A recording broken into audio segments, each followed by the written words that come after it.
যে আমার সমাজের হিন্দু ভাইরা খাতড়া থেকে উদ্ধার হতে গিয়ে 113 টাকা পেট্রোল কিনতে হয়। এটা শুভেন্দু বাবুকে প্রশ্ন করা দরকার। এই প্রশ্ন না করতে পারেন ওই জন্যই মাদ্রাসায় বন্দে মাতরম বাধ্যতামূলক। এই প্রশ্ন না করতে পারেন রাস্তায় নামাজ পড়া যাবে না। এই প্রশ্ন না করতে পারেন গরুর রে এই বলে পুরো আপনাকে আমাকে ভুলবে। আরে ভাই এদের ইস্যু তো নাই, এরা প্রতিশ্রুতি কি দিয়েছিল? প্রশ্ন করাতে হবে শুভেন্দু বাবুকে, জবাব দিতে হবে। এখান থেকে আমি প্রশ্ন করছি, রেড রুটের নামাজ একেবারে ব্যারিকেডে চলে না চাইতে দেওয়া হলো নাকি এর রহস্য কি আছে তখন বলা মুশকিল। তবে এই রেড রোডের নামাজের ইতিহাসটা একটু যদি পিছিয়ে যায়, শহীদ মিনার ময়দানে ছিল। শহীদ মিনার ময়দানে আগে নামাজ হতো। বর্ষা একটা সময় বর্ষায় প্রচন্ড বৃষ্টি হয়েছিল, মাঠে আর নামাজ পড়ার উপযুক্ত ছিল না। সম্ভবত জ্যোতিবাবু আর্মিদের সাথে কথা বলে এই শহীদ মিনার থেকে রেড রোডে নিয়ে এসেছে। আবার আর্মিদের পরামর্শে খেলাফত কমিটির সাথে আলোচনা করে ওরা আবার রেড রোড থেকে ব্রিগেড ময়দানে গেল। এর কি রহস্য আছে এখনই বলতে পারবো না। এবারে কুরবানি নিয়ে হুমায়ুন কবির তো হুঙ্কার দিলেন যে কোনো মাইল লাল থাকলে আটকে দেখা গিয়ে কুরবানি আমরা মুর্শিদাবাদে করে থাকি। কে কিভাবে বলছে বলতে পারবো না। আমি এতটুকু বলবো, আইনকে মান্যতা দিয়ে চলতে হবে। আইনটা যদি আপনার আমার পছন্দ না হয়, আইনটাকে চ্যালেঞ্জ করতে হবে। এই শর্ট পিরিয়ডে এখন আইনটা চ্যালেঞ্জ করে কিছু লাভ হবে না, আমি যতটুকু দেখেছি। আমি আগামী দিনে মামলা করতে যাচ্ছি।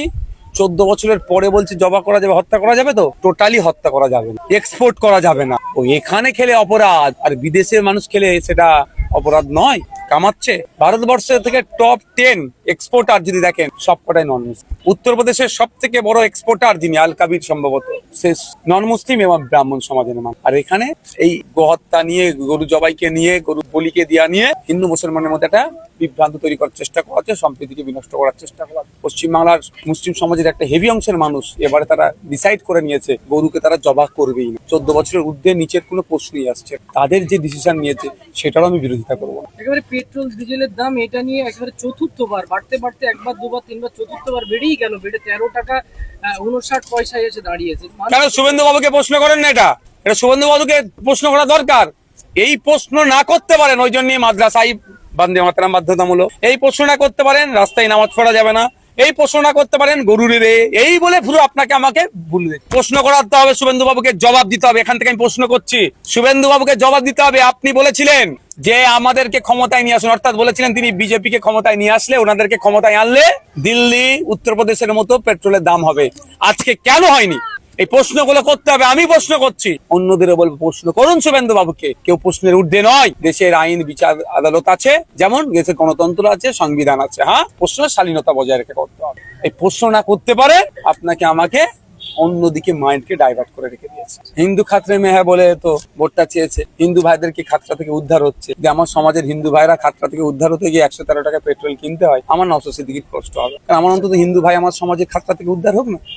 এরা ফেলিওর হচ্ছে। আর কিছুটা দিন, আগামী দিন দেখবেন আর্থিকভাবে ভারতবর্ষ কোন জায়গায় গিয়ে দাঁড়াচ্ছে। আপনি ভাবতে পেরেছেন? ক্ষুধার সূচকে আমরা 121 নম্বরে চলে গিয়েছি, 107 নম্বরের দিকে চলে গিয়েছি 123টা দেশের মধ্যে।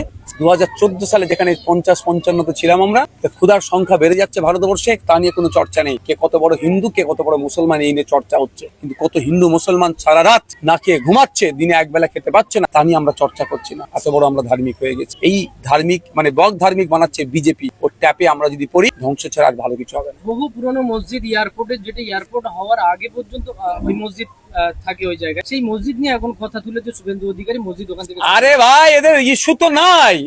এরা প্রতিশ্রুতি কি দিয়েছিল? 450 টাকায় গ্যাস দেওয়ার কথা বলেছিল, দিয়েছে এখন পর্যন্ত। পেট্রোলের দাম কমাবার কথা বলেছিল, চাকরির কথা বলেছিল, সরকারি কর্মচারীদের ডিএনএ কথা বলে, সব ব্যর্থ হয়েছে। পুনরায় ইস্যু করতে হবে, মানুষকে তো মজিয়ে রাখতে হবে। 1890 সালে মসজিদটা তৈরি হয়েছে, আর এয়ারপোর্ট হয়েছে 1924-এ। সহজ নয়। আইন আদালত আমরাও বুঝি, পেপার পত্র আমরাও বুঝি। ধন্যবাদ।